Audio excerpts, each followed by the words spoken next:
Hello and welcome to episode 8 of Calder's Calling, AHL News Now's flagship podcast and your premier podcast destination for everything surrounding the American Hockey League. I'm your host for the week, Zander Manning, and I'm joined today by Jay and Corey. How are you guys doing tonight? I'm doing okay.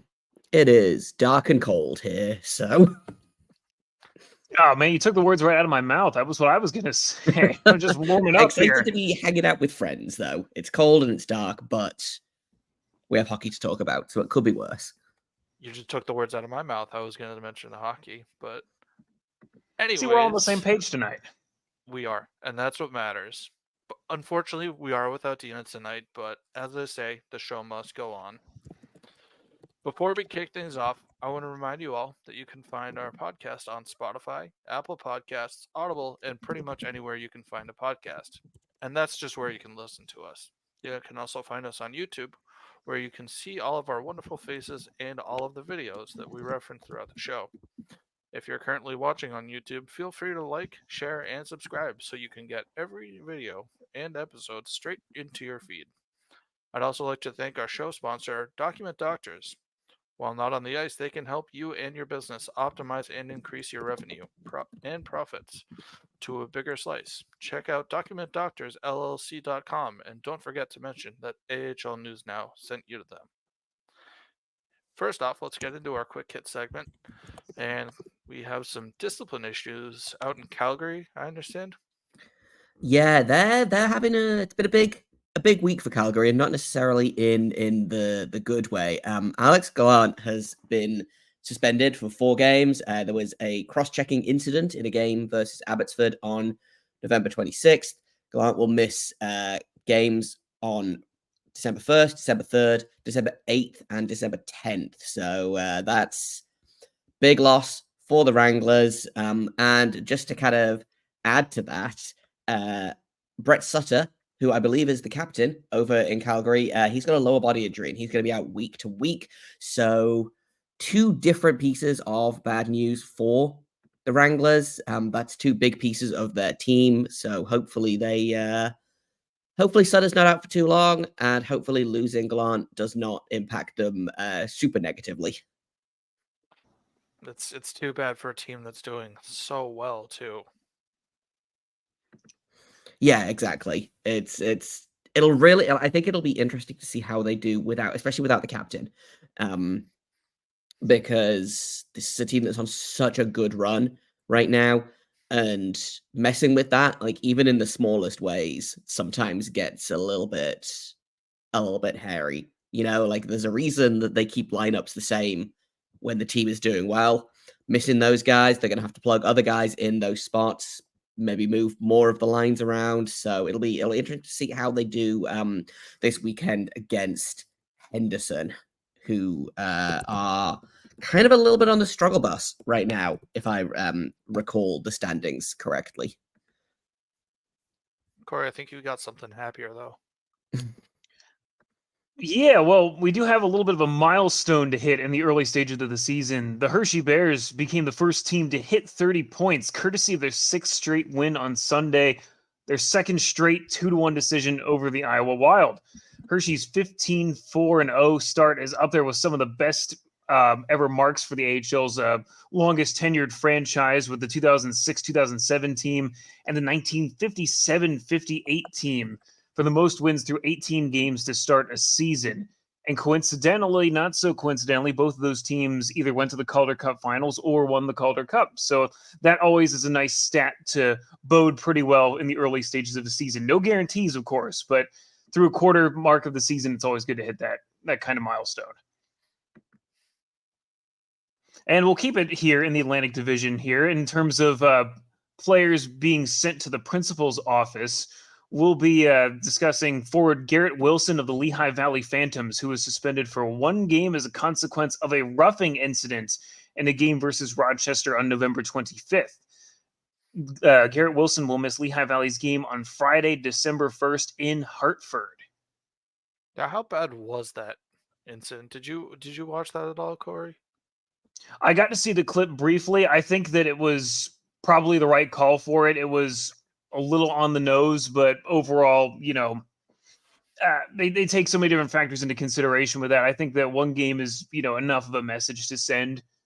I don't think it was, you could have an argument either way for it, I think, but I think that one game is the right number to settle on.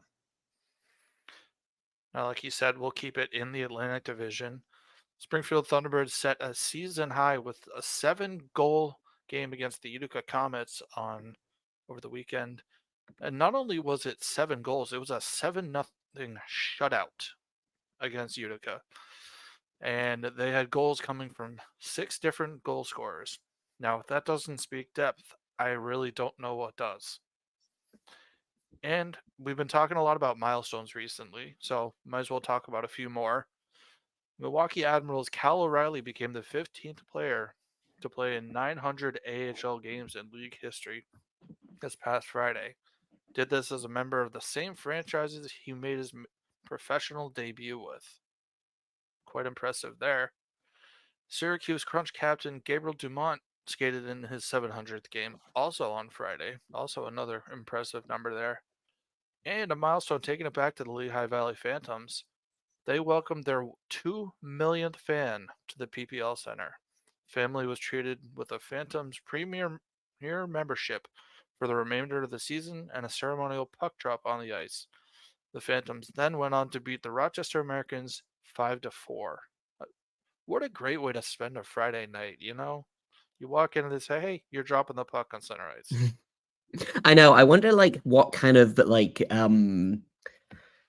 warning they got of whether they were just, hey, it's you're number 2 million, have a bunch of stuff, come and drop the puck, or if it was, they got an email beforehand saying, hey, you are the 2 millionth person to buy a ticket. So, or if it was just confetti, like, surprise. Yeah. I know I personally would need at least 6 to 8 business weeks to prepare myself for that kind of thing. So hopefully they weren't too surprised by it. I'd probably need 6 to 8 months to prepare. Just to mentally prepare. Okay, I'm going on the ice. I don't want to fall in front of a bunch of people. Because they rip that Band-Aid off, man. I mean, I'm just be like, all right, let's do this. I'm ready for it. Put me on some skates, man. I'm ready to go, honestly. There are 2 types of hosts on this podcast. There's the over-prepare, prepare, let's bring it back to the Pacific Division, where everyone's favorite whipping boys have broken their winning streak.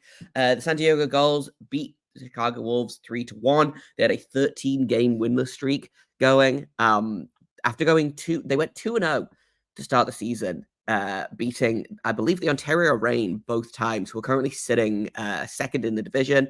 They've only lost 6 games all season, and 2 of those were against the San Diego Gulls. And then the Gulls decided that they were going to lose the next 13 games in a row, which, oof. But shout out to them breaking their streak, and shout out to goalie Thomas Suchanek, who got his first AHL career start and his first AHL win in the same game. People will remember Suchanek from, I believe it was the World Juniors, where he stood on his head for, I want to say Team Czechia, but I could be wrong about that. I'm going to Google just to make sure real quick. But yeah, he's having a great, yes, Czechia. I always like it when guys get their first wins in their debut, or do something cool in their debut. I love a shutout in your pro debut. I think that's real fun. So shout out to Suchanek. And I mean, you have to look at the silver lining with that for the Gulls, though, is 3 of those losses were in overtime. So they did get some points, but again, it's good to get back on the winning column, of course. And with that, we could get into our stars of the week. I'll go last on this one. Why don't we start with you, Corey? Oh, okay. Yeah, absolutely. Well, I had 2 picks for today. I had a hard time kind of settling on just one. I like kind of looking around at different stats and, seeing what I can pull for you. So I got a couple for you this week, and they're all in the Atlantic Division, since that's where my niche is right now. But I had to give stick taps to Johnny Brodzinski from the Hartford Wolfpack. I was a little concerned going into the season. They had some changes there. I was kind of wondering, how they'd look coming into this season. It was such a bummer for them to, get swept out of the playoffs after a really great surge to, kind of get into the postseason picture there. But Johnny Brodzinski is no stranger to being a leading scorer at the AHL level, but he has been on fire so far this season. He leads the AHL in its entirety with 25 points in 16 games played, and that factors out to 11 goals and 14 assists. And he's factored in on more than 2/3 of the team's total goal count, which is 63. And, obviously we're not the only ones that are noticing. In fact, we're probably the last ones to notice here on the show, as he was called up to the New York Rangers just a couple of days ago. So it was great to see. It's great to see that kind of, production get rewarded with a recall. The Rangers are really a team on the rise and, playing so well here recently.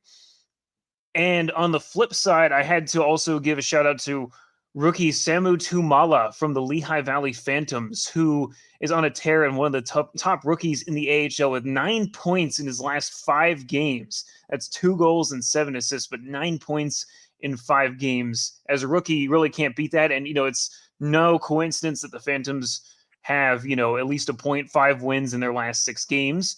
And, they've been a team on the rise, all the way up to 3rd in the Atlantic Division. I'll go next. My start is a little bit close to home. I'm going with Kent Johnson of the Cleveland Monsters.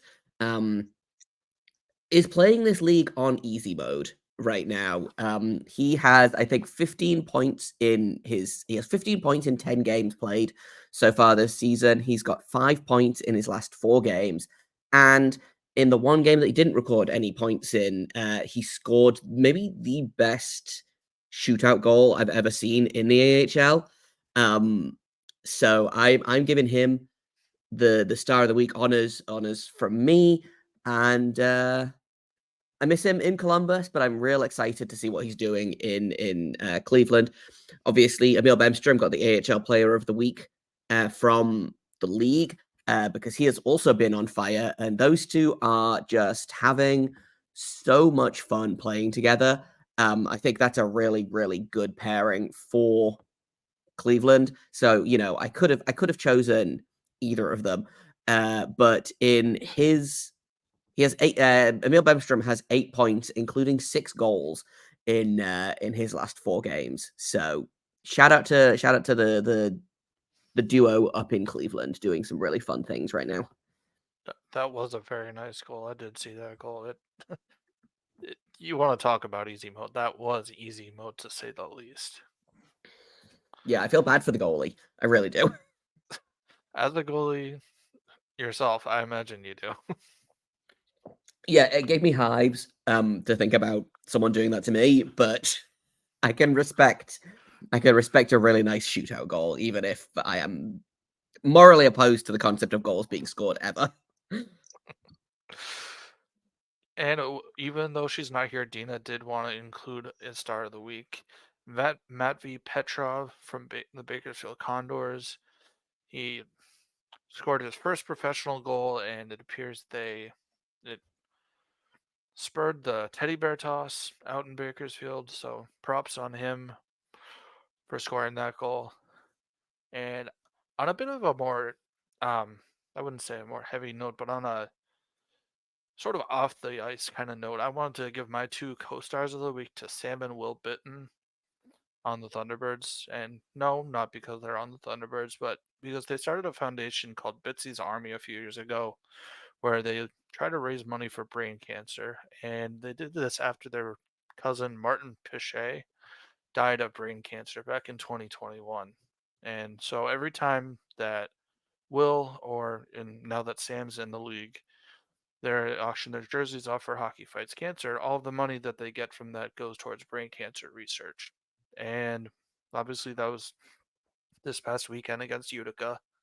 But they also have their own clothing line where all the money from that goes towards the Bitsy's Army. And also shout out to Will as well. Will had 2 goals in that game against Utica, and it was almost as if fate was shining down on him and saying, "You're going to score tonight." And it was also just fitting. It was the last 2 goals of the game. Yeah, I mean that was a great story out of Springfield over the weekend. Anytime that kind of works out that way on Hockey Fights Cancer Night, it makes it a little bit more special. I think it's always great to see, you know, these guys that have been impacted by it and have these do these things on and off the ice for it. Especially with such a great story, the Bitten brothers playing together in Springfield this season. That was really cool to see. It was nice to see that you could tell they were both visibly touched by it when the goal was scored. They knew the significance of it when it happened, and it makes it all the more special to kind of see that happen on the ice, and it resonates through the stands and through the league, as we've seen. And also an honorary star for me, I have to say, goes to Dylan Coughlin of Springfield. He had an open shot at the net, but he saw Bitten by the net and said, "Nope, I'm going to give it to you instead." And that to me just shows the selflessness of Coughlin on the ice. Yeah, Now, these Jay, guys know. These guys yeah, know, definitely. they definitely know what's going on. You might ask him after the game, "Oh, did you know?" And they'll say no, but they definitely know. Speaking of the Atlantic Division, I understand you have some thoughts, Jay. Yeah, my initial thought is what the heck is going on in the Atlantic Division? Because it feels very much like last season, I believe, the North Division, every single team in that division finished with a record over 500, which is bonkers. And it looks like the Atlantic Division might be heading the same way. Currently, the top 7 teams in the Atlantic are all over 500 right now. And you've got a feel for teams like Charlotte and Providence, who have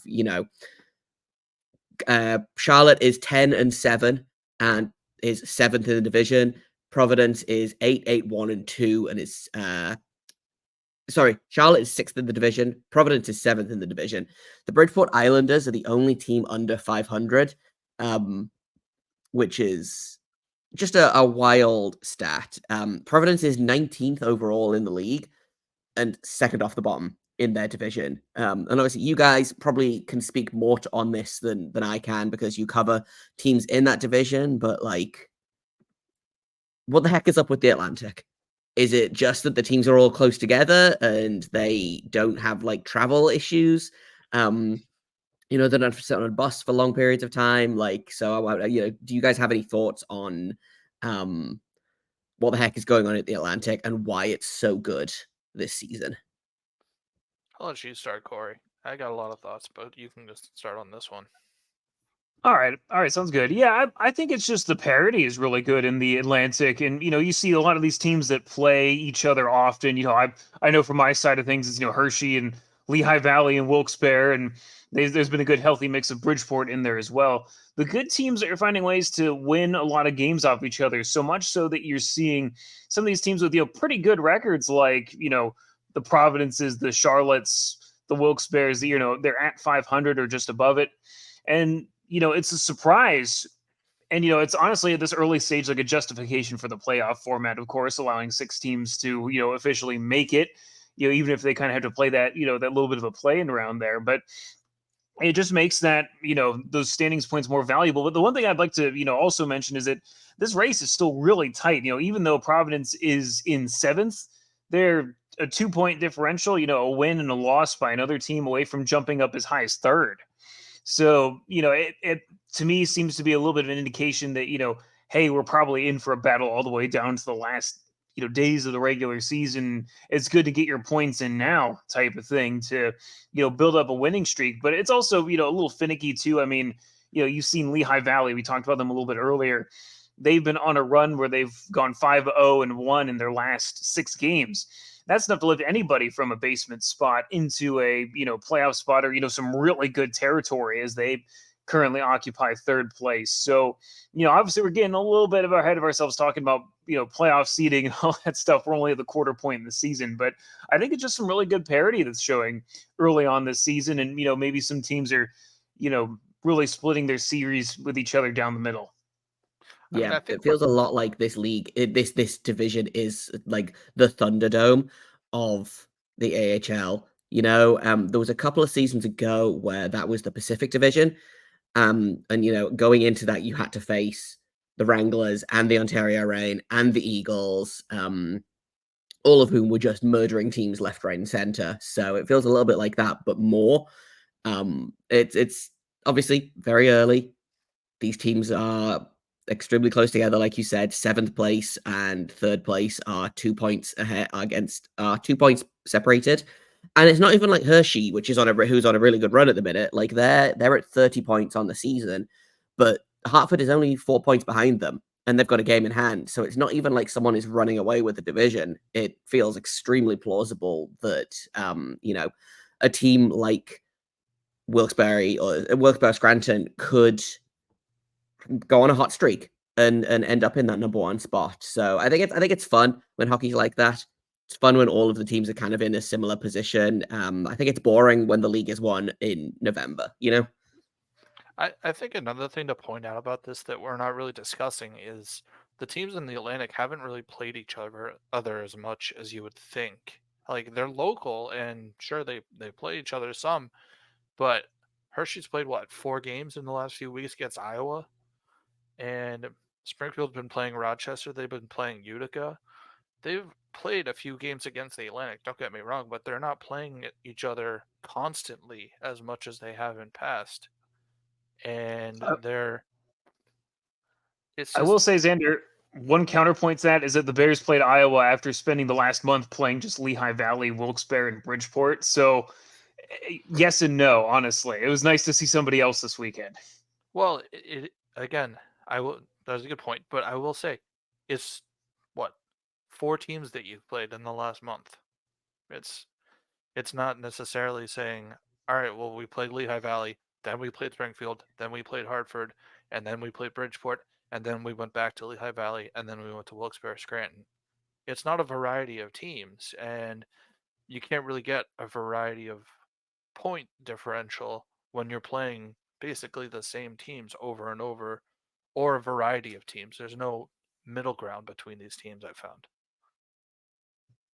Yeah, I agree with that. It is an interesting point that some of the it'd be worth studying the schedule variety here a little bit between the teams. There's some teams I know, like for instance, just being the Hershey guy, the Bears really haven't seen Hartford, Springfield, and they don't see those teams very much this season. We know they played Providence twice back at the beginning of the season, and they don't hardly see them. It's 6 out of 6 times in total. It's uh, an interesting study, I think, to analyze some of these schedules. And I know when the Bears and the Wolfpack play, at least at this point, that's kind of looking like a playoff preview, possibly, just kind of like how Hershey and Providence was a season ago, and they were the heavyweights 1 and 2 in the division there, and they ended up not playing each other, of course. But it is an interesting study to see, who's kind of you know once we see more variety here, we'll start to weed some of these teams out and see who's for real and who's for not. And I don't want to spoil my entire segment, but mine's a little bit of a roundtable discussion on that very topic. I will keep my thoughts. I have more thoughts on this, but I will keep that. I will keep that for later. I'm super interested in. Or maybe I will talk about it now. It's more relevant to this topic than your topic, I think. How would you guys feel if they switched to like an NHL type schedule of you play everyone in the league, and you have your 5 games against your division opponent, you have 4 games against conference opponent, and then 1 home and 1 away against the other conference. Obviously, that's a lot of travel. It's a lot of money that AHL teams don't have. But like, would you prefer that to something more like what they do at the minute, which, as I understand it, is mostly just teams decide where they want to travel to and then work it out like that? I think, first of all, my background just describes how I feel about that. It's a bit of a scary thought, I'm not going to lie, but I like it. I don't know why it hasn't been proposed yet. Of course, money, like you said, money and travel is a bit of an issue, but I think it definitely gives you like that flavor of who you could face in the Calder Cup finals. Let's say if you are like in a position like Hershey and you have to travel all the way to Coachella Valley. Like if you had done that last year, it'd be like, oh, it's a rematch from January 17th, or oh, it's a rematch from 2 months ago. And you know the team already. And it's not as much of a strange factor as, okay, well, I got to figure this out. And oh boy, the series is going 7 games because we're just starting to figure each other out. I think I'd take it the other way on this one. Is that I would say a middle ground is favorable to me because getting the matchups in like Iowa is a really good test, like how the Bears played them. A couple of games this past weekend. It was good for both teams. I know that the Iowa broadcaster, for instance, had never been to Hershey Park Arena, which is a great classic old venue to be in for morning skate and practice and all that good stuff. But the thing that I find with the NHL scheduling is that you lose that familiarity and that contempt that makes some regular season games really compelling at times. Like I know, like I'm a obviously big Philadelphia Flyers fan. It feels like when they play Pittsburgh, it's kind of like we haven't seen them at all this season. Like it feels like those regular season matchups don't mean quite as much when you're not playing each other enough for any contempt to really set in. You think back to the year like 2012 when they played each other in the playoffs. There was a lot of build up to that series in the regular season because the two teams had a few line brawls, some stuff really broke out, and it carried over into a playoff series. With this one, although I think it's good because you get to have some measuring stick games against some other teams, I do kind of like that familiarity of saying like, hey, Providence and Springfield, for instance, like they're two pretty good rivals. Those two teams in the Wolfpack are pretty fierce rivals that detest each other. I think there's almost as much value in playing those teams and kind of going through those tough battles against teams that despise you as much as you despise them type of thing has its own value there as well. So I think I'm a little bit of a middle ground guy. I think it's good games to have, especially coming off of playing the same 3 teams for about a month span. A little over that, but I think it's some good middle ground is a good argument for me there. Yeah, for sure. It's Well, you it's an proposed interesting something, thought Joe. experiment, I think. I don't know how viable it is for this league. Well, you proposed the question, Jay. What do you think?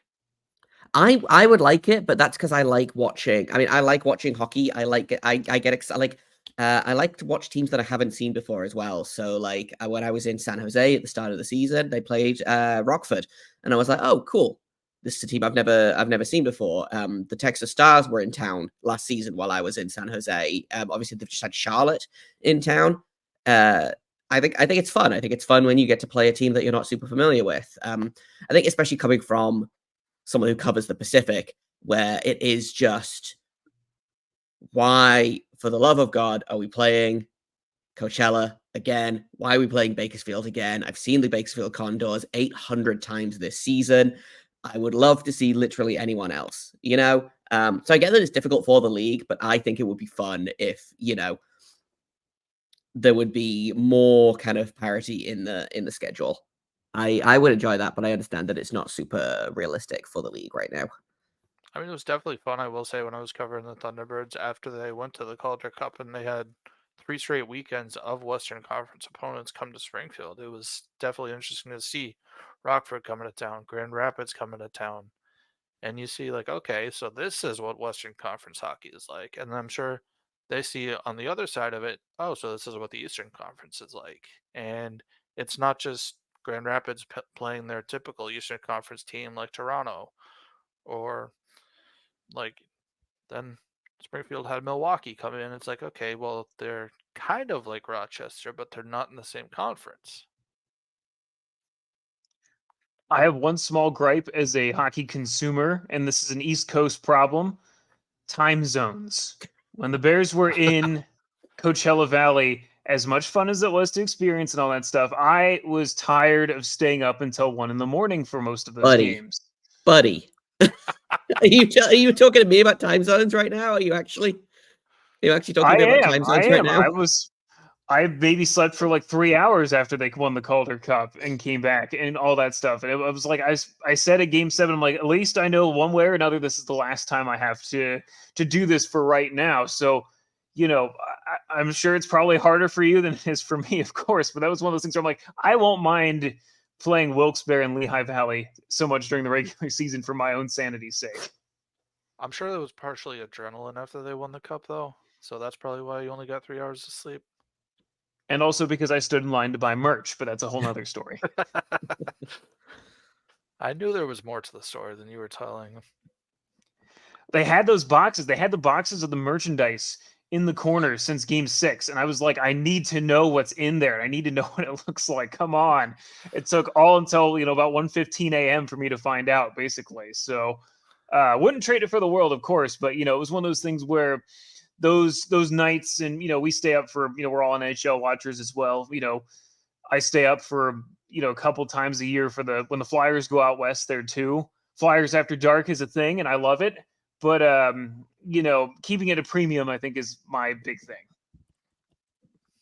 Okay. Well, before we move on to our next segment, I have some more to share about our sponsor, Document Doctors.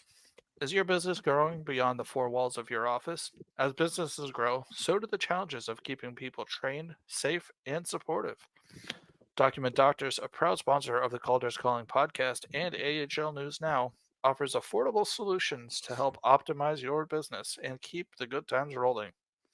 They offer content focused solutions such as training document creation, back office process optimization, policy and procedure development, and much more. Support the podcast and AHL News Now by visiting them at documentdoctorsllc.com. And don't forget to mention us when talking to their team of contentologists. Shop and support small businesses today. So, Corey, what do you have to talk about today?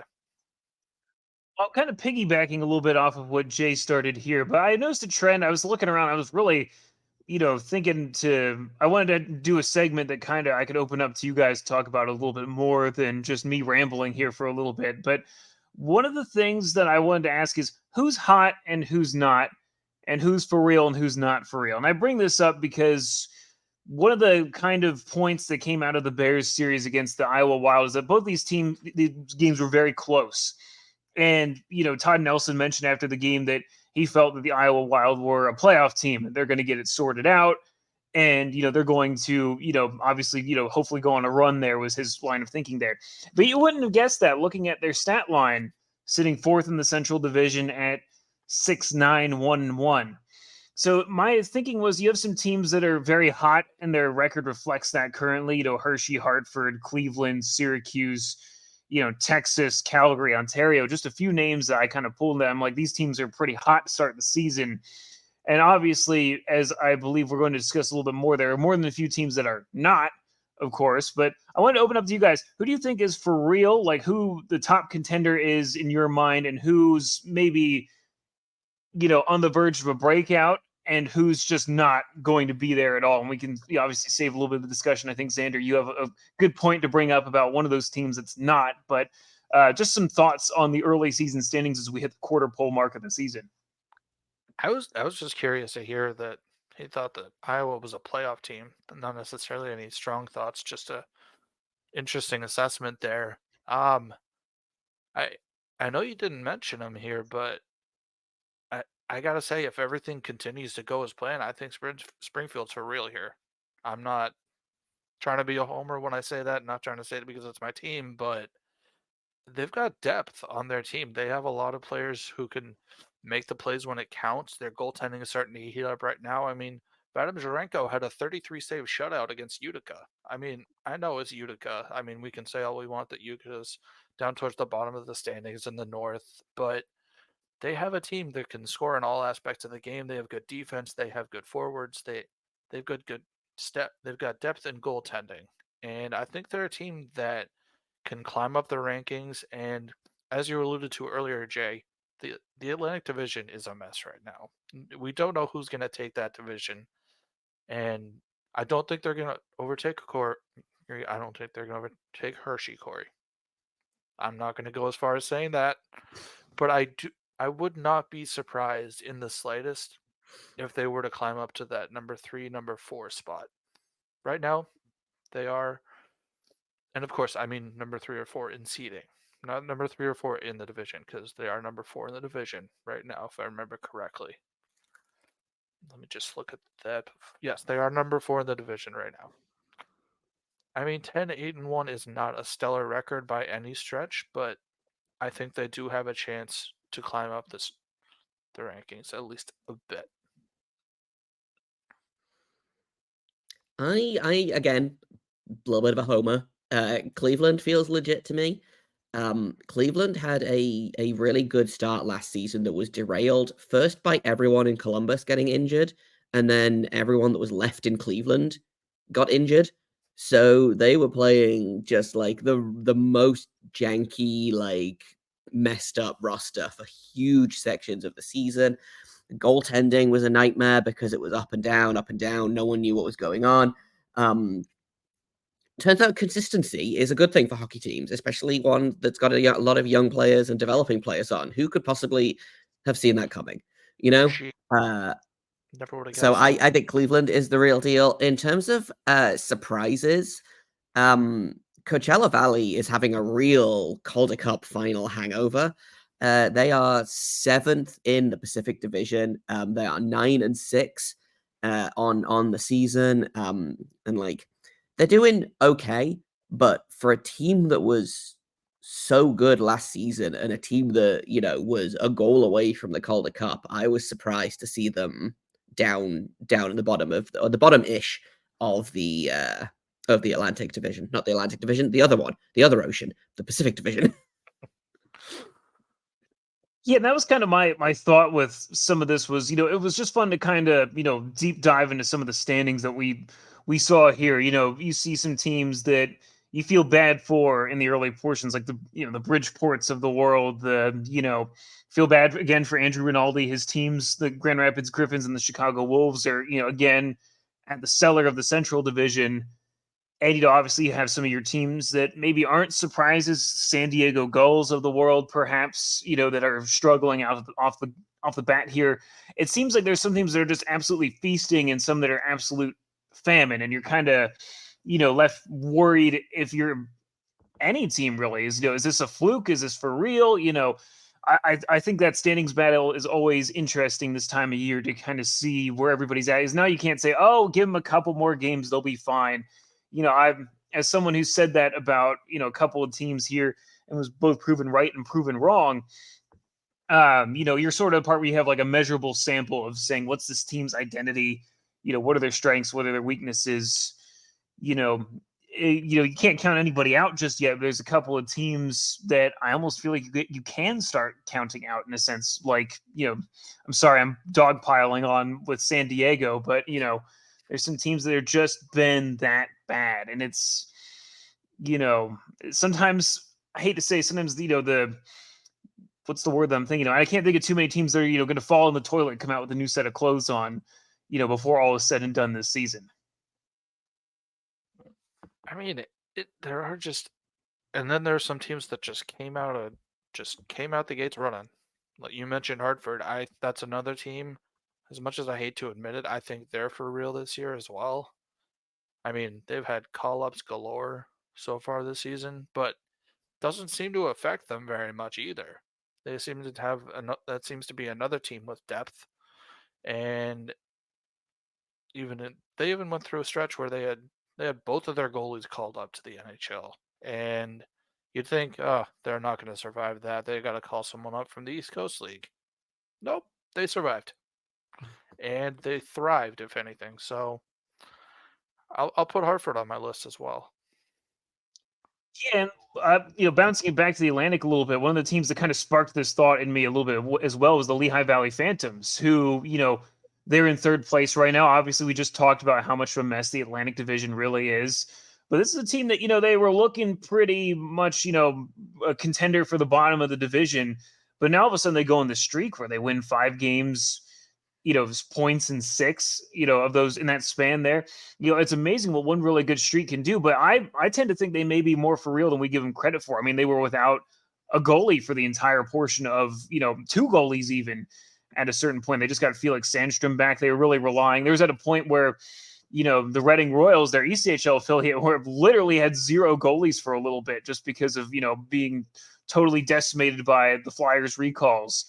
You know, all I think it's I'm trying to think of all the names of. Obviously, we talked about Tuamala. Ollie Lykesell's been really good there as well. So there's some guys that they're really underrated, perhaps, and it's just getting that right matrix of guys together. Obviously, once we see some more variety in competition, we'll maybe have a better picture. But for now, there's some very interesting storylines, some very interesting teams to kind of follow along this season, and I wanted to bring attention to that.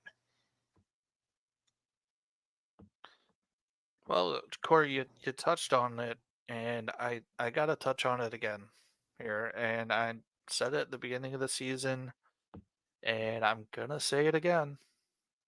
I think the Chicago Wolves experiment has failed, and I think it has failed miserably, unfortunately.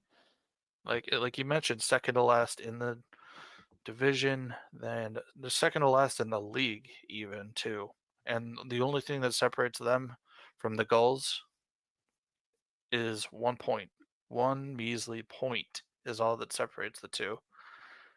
And they're 4-9, 1-1. And I know they were trying to build some sort of like fantasy hockey roster this season, have a bunch of good players, have them not get called up, but you need the guys to get that NHL experience, to get that experience against higher caliber play, and not just be building their stat line and not be building that fun feeling of, oh, we're winning, oh, we're going to do good. But that's all fun and well until you're not winning. And I feel bad for the guys on the Wolves at this point, frankly. I mean, you kind of touched on it a little bit earlier.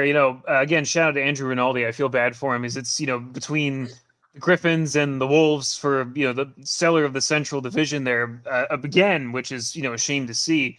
But last time we talked about this on the podcast, I think I remember saying give it a little bit of time, and kind of in the same vein as what I was talking about with some of these other teams here. We've given it time. And I think it's kind of shaking out for what we maybe suspected it to be at this point. Obviously they're not totally dead and buried here. 10 points. They have 2 games in hand on a team like Iowa to, perhaps climb as high as 4th place. But, there's definitely been some significant separation there. And, like you said, in the AHL nowadays, having those quality young players, prospects, some veteran players that, these NHL teams want to have. You have to have that matrix to be able to really build a contending AHL roster, in addition to being able to good supply for an NHL affiliate. And not having that has kind of been a burn in a sense. And, it seems like they've gotten a little chummier with Carolina here over the last couple of weeks and months, maybe. We saw some amicability with some players coming from Carolina to Chicago, at least at a certain point. Whether that's a flash in a pan situation or, hopefully maybe signs of improving relationships, maybe is a whole other internal topic for them to discuss. But, that's something where I think you're kind of seeing that that's an obsolete way of thinking in the AHL these days. Yeah, and to just kind of just follow on from that a little bit, you talk about how, yes, we're still early in the season, and obviously things can change. This is not what the standings are going to look like at the end of the season, but we're 2 months in, near enough. I think this is probably, for better or worse, what most teams are. There's a chance that Chicago will pick up a little bit, but I'm not expecting it. It's a really weird situation, and I agree. I think everyone behind the scenes has been working really hard to try and get Carolina and Chicago to be on the same page again. It's gonna be a interesting photo finish, I think, for the bottom of the division. But also, like, the Central Division is kind of a mess in general. Like, their leading team, the Texas Stars, would be 5th in the Atlantic Division, 4th in the North Division, and 6th in the Pacific Division. It's going back to kind of what we were talking about earlier about it's like the opposite of the Atlantic Division. The Central Division is kind of, you can kind of walk in there and expect a win. I feel like there's no real teams in there that I look at and I'm like, oh yeah, no, these guys are going to be a problem for, any semi-competent AHL team, which, your opinion may vary on which AHL teams are semi-competent and which are not, but I think this might be a case of Chicago is just the worst of a really bad group of teams right now.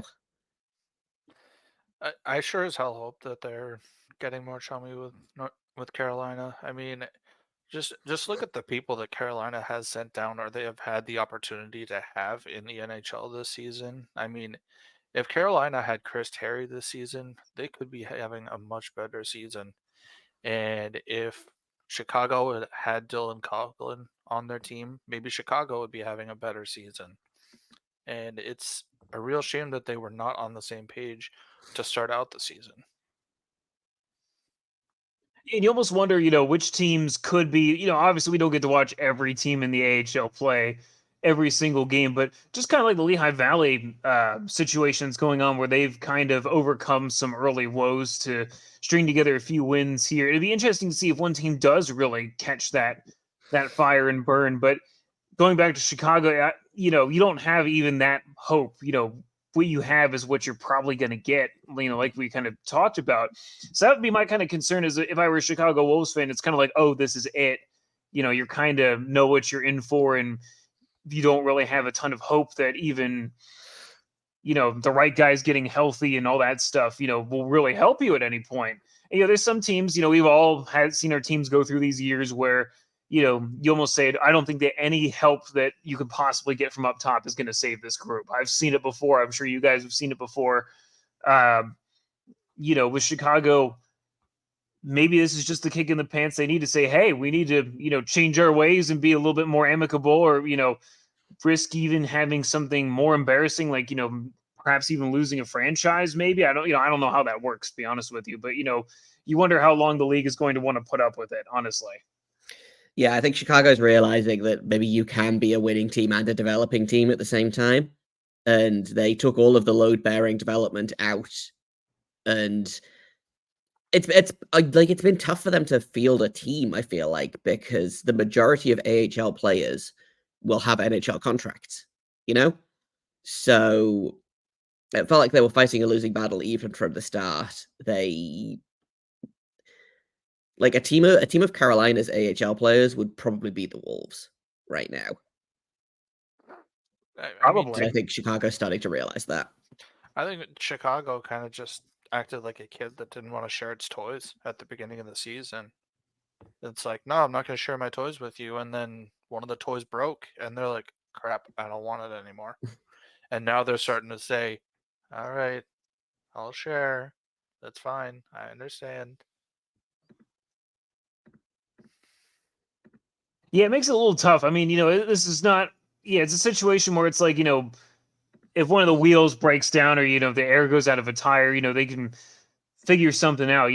We've seen plenty of times an NHL team making a trade mid-season that if you were just exclusively watching the NHL, you'd say, oh, hey, like, this trade means nothing to me. But for an AHL fan, you're like, this is awesome. We got rid of a, piece that didn't make sense. And, you get another really strong piece on the NHL contract to, fill that void. Sometimes it really fits. But then there's sometimes where you really look at it and you say to yourself, I don't think that anything can save this. I can think of a couple of Bears teams where I said, I don't know that much can save this team from either not making the playoffs or, getting bounced in the first round, as it happened a couple of times. I think that it's just going to be a situation where, this is really going to give their whole management, I don't know if their attendance numbers are taking a hit as a result, what the vibe is out there, so to speak. And, I'm sure if we go read some stuff that Andrew Rinaldi has posted for us content-wise here, we could probably get a sense of that vibe. But there's some times where, it's a sinking ship in a sense. There's a hole in it, and there's not really too much that can patch it, unfortunately. The only thing I could think of that might be able to save them at this point is an AHL trade.